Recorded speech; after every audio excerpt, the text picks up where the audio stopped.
Mental health, o le soifua o le mafaufau. O fia whaalau tele lau sila fia i le mental health. O le nei por kalame, o se tau mawhainga e whaasoa atuai whaamatalanga whaalau e tele, e whaatatau i le mental health i le ngangana Samoa. Mō lo tātou atunuu o lo o au mau i New Zealand, whaapea Samoa o lo fia maua nei whaamatalanga. O au o Dr. Ioana Mulipola, o au o le nurse, ua ova ma le sefulu ono tausanga o unga lua i tutonu o le mental health i au kilani i New Zealand. O mata upu o le atala noaina i le nei por kalame, o le a whaavae i loo i loa nga lue ai i le matanga luenga a le mental health. Ai whaapea fo i le mamalu o le au whainga luenga Samoa o le a au fia i nei whaatala noanga. E le au fia ai manatu malangona o isi tangata e sila fia le mental health. Ma lo le soifua maua, ma lo le langi e mama, usi mai loa lau whaafunga.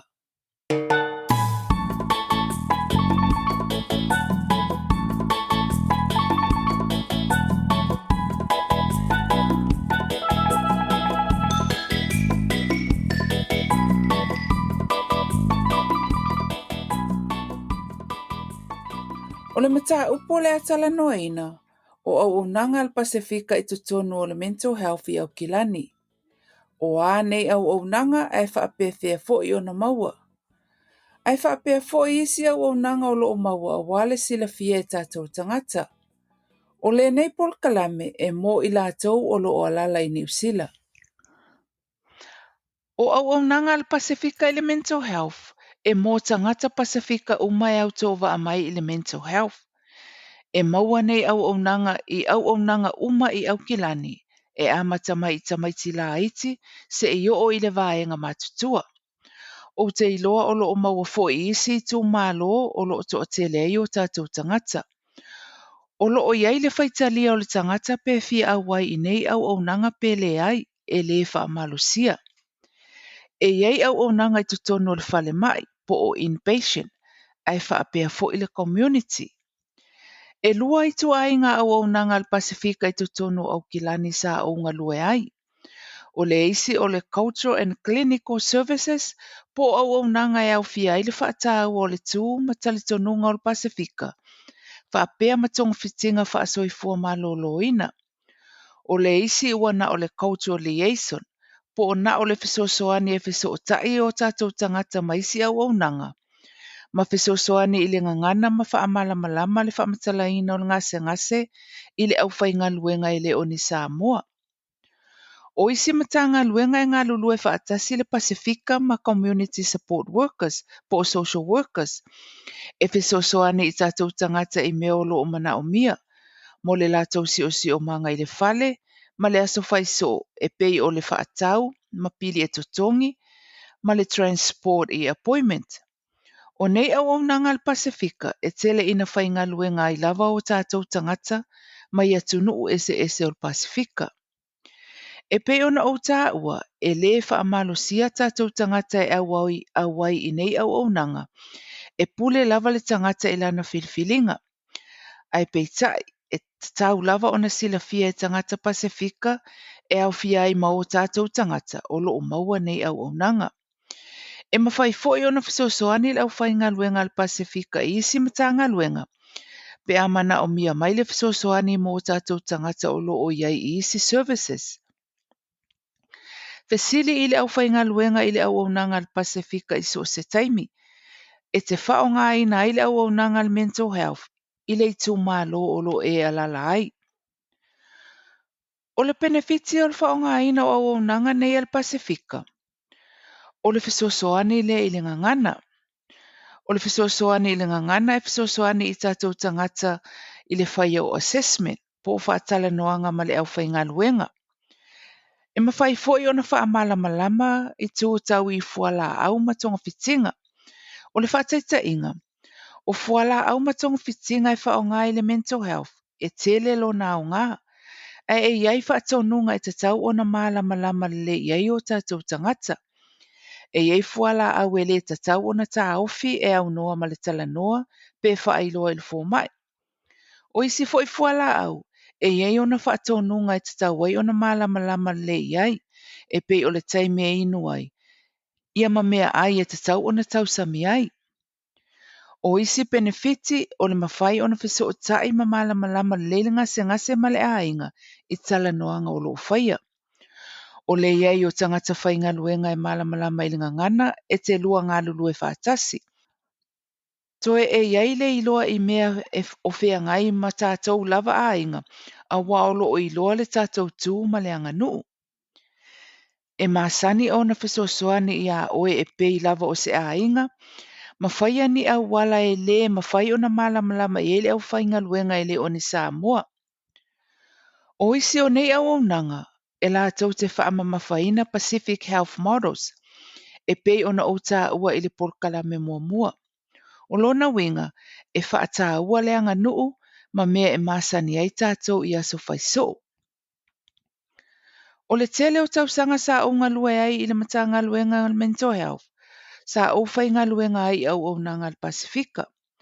E mai lo experience, o se au au nanga e au ngā mo o tātou tangata.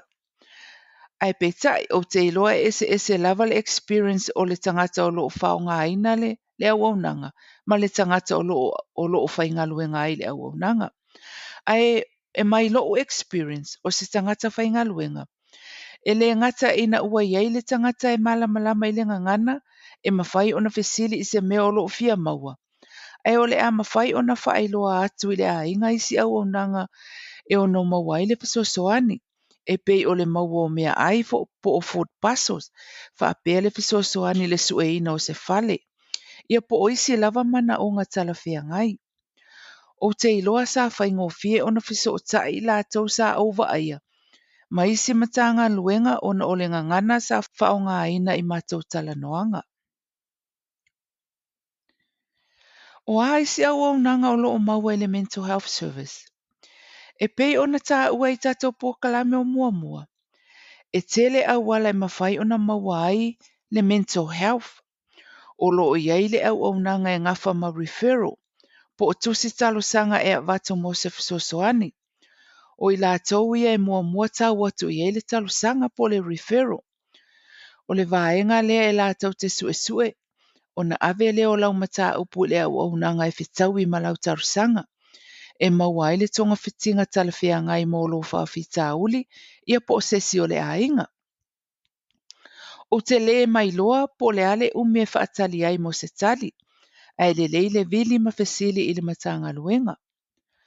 O nisi la o nei au au nanga i tutonu o le mental health, o le child and adolescent po o au au nanga mo tamaiti mtupulanga talavou. O loo iai au au nanga mo tamaiti la iti ma le tupulanga talavou, e mai le 5 le 18 tausanga. O nei au au nanga e tele ina au fia ai mātua ma caregivers, e tele ina fiso o tai le au au nanga le nei maa unga. Pe a iei se whaafita au le mo o mia ai e le a unga, po o whai a unga se fiso soani, iso o se mea lava e whaalave lave i le lei o le a unga le tamaititi. O le tiu o disability, po o loo iei fo i le au au nanga lea mo i la tau e le ngata ina maua i le mental illness. A o loo iei fo i isi to atu ngā o whea ngai maia. O le whaitaita inga o le tangata e le mawhai o na tautala. Mawhai ani whai unga mō ia ai o loo a awhia fo i le mental illness. O le maternal mental health. O le au au nanga mō tina o loo maitanga. Po ua whaato ano fo ese ma se pepe fou. O le nei au au nanga o loo iai lava lato ua lava le to mai i me to tia. E fesoso ni ai i tina, ina ia mawalo na malosi i le mawhauwhau. E wa ai ai le pepe fou i se au wala saunga le mo ia ma le pepe. O le dementia po le older adult. O loo iai le au au nanga mo tangata matutua, i la tau i lunga atu le 5 tausanga. O le nei au au nanga o lo i tutonu o le whale mai, ai ai fo i le community services. O i la tau e whaonga ina nei au nanga, e no nofo i le rest home po o mātua tausi. E tele lava ina fiso o tai ma le dementia unit, ma i la tau o whaasolo ina a fia le memory. E le tele so ui loa i lea vaenga, ai o lo o maua fo i lea au nanga o se vaenga o le mental health services. O iei fo i services mo maoli. E pe ona tāua isi po kalame, o lo iei au au nanga mo tangata Maori, mo tangata Asia ma isi atunu. E tele isi au au nanga wo o le tāua, ai o lo iei tutonu o le mental health. Tanga i ane i le website le Ministry of Health. E maua o mai wha matalanga i au au nanga uma o lo maua. Ai wha apea fo i wha matalanga e winga i au au nanga le Pasifika, pe fesili i le au whainga luenga. O isi au au nanga e vāwala lata ma le mental health, pe ngā lulu e vāwala lata. O le drugs and alcohol, po o le ava mālosi ma fuala au whasaina. O le ava mālosi fuala au whasaina i so se tua inga. O le nei au au nanga, e mo i lato wā whaina le anga waa i le whaia o tonu whai. A awhia i le saunga le mu o le ainga, whanau ma i lato e wā lata lata le mafutanga, ona o awhianga o le ava mālosi ma fuala au whasaina. Ai mai se ua awhia le to ofi le mu o le mawhauwhau. O lo o iei le au au nanga mo le Pasifika i tutonu au kilani. E whainga luenga ai tangata mai atunu SS o Pasifika. Wa o ina e fisosoani mo o tātou tangata o lo o awhia i nei whawhita uli. O le gambling po le pele tupe. O le pele tupe i so se awala e o noa awhia i le to ofi le mu ma le solonga le lei o le ainga. O lo o iai fo i le au whainga luenga e fisosoani ia i la tau, ai mai se ainga o lo o fia maua le nei au au nanga. Fesili i le au whainga luenga po le website a le Ministry of Health e maua o mai whamatalanga e winga i nei au au nanga. Tele au au nanga whapitoa mo tangata Pasifika. Ma whao ngā ina ailenga ngana Samoa. O nei whamatalanga ua ofo ina atu, ina ia sila fia e tātou tangata le tele o au au nanga i totonu o le matanga luenga. Awale no fua ai e fesili pe a fia maua se fisosoani, o na lo o maua umatali mo i la tau e mo o mia le au au nanga a le mental health i so se vaenga. Fesili i lau GP, po o le vili o le oval se lau, e whaapea le website a le mental health po o le Ministry of Health. O le isi whaamanatu mo le tatou atunu. A whai o fia malanga i Samoa ai o lo o inu fuala au po o isi tong fitinga mai le mental health. Tala noa i le au whainga luenga po le tangata o lo o vaia o e malo a inga. A wā o le taimi sa o ngā lue ai, e mawhai lava ona e malanga i Samoa, pea au mai se whaatananga mai lau fō mai. E mawhai foi ona whasootai i le au au nanga i Samoa, pe a whai e umi se taimi o le a e no fōai i Samoa. O nei mea uma o lo o maua ai tā ua lava le fesili au mai ei le tali mautinoa. A whai e malanga mai mo se taimi umi i nei New Zealand. Tala noa i lau fō mai po o tala whea ngai. A whai e malanga asia si mai e le no fō mau, au mai ia lava au fuala au. O na e taunga tā vai matonga fitinga i nei mo tangata e le no fō mau i wha le tonu au fuala au. Awale no fō ai, ai sa ili le fisosoani pe amana o mia. O le GP le fisota inga i lata i lau community. Fesili i au au nanga al Pasifika o tau ngā lulue whaatasi mo nisi whamatalanga. E tele isi fisosoani e maua mai le leitio, ma whaalau i loa isi matanga luenga ar soifua malo loina. Asi i le website a le Ministry of Health. Whaftai lava mo le whaawanoa ina o lau taimi e whaafunga mai e le nei purkalame. Tali tonu ua fisosoani whaamatalanga sa tala noa ina e whaalau tele lau sila fia i au au nanga le mental health. E whaapea au au nanga mo tātou tangata Pasifika. O le whaamoe moe ina ia whaia i lava lau filfilinga ma lau whaaiunga pe a mana o mia mo oe ma le ainga. Whaafetai lava mo le whaawanoa ina o lau taimi tāua e te whaafafonga mai ai i le nei purkalame. Tali tonu ua iese au ngā o whaamatalanga mo oe ma le ainga. Ai maise ua whaamala malama ina nisi o mata upu e whaatatau i le mental health ma le mental illness sa e fia maua i eise whaamatalanga. O le whanau nau ta inga, ina ia whalau tele lo sila fia, a wale wa aia o lo lava soifua malo loina, ai whapea le whanau, a inga ma i lātou e tā hua ia te oe. E tele isi tato mata upu o le atala noina i por kalame o so mai, wha moe moe o le a e toi whaafonga mai. Manatua, there is no health without mental health. E le ato atoa le soifua manuia pe a le maloloina na mawhauwhau.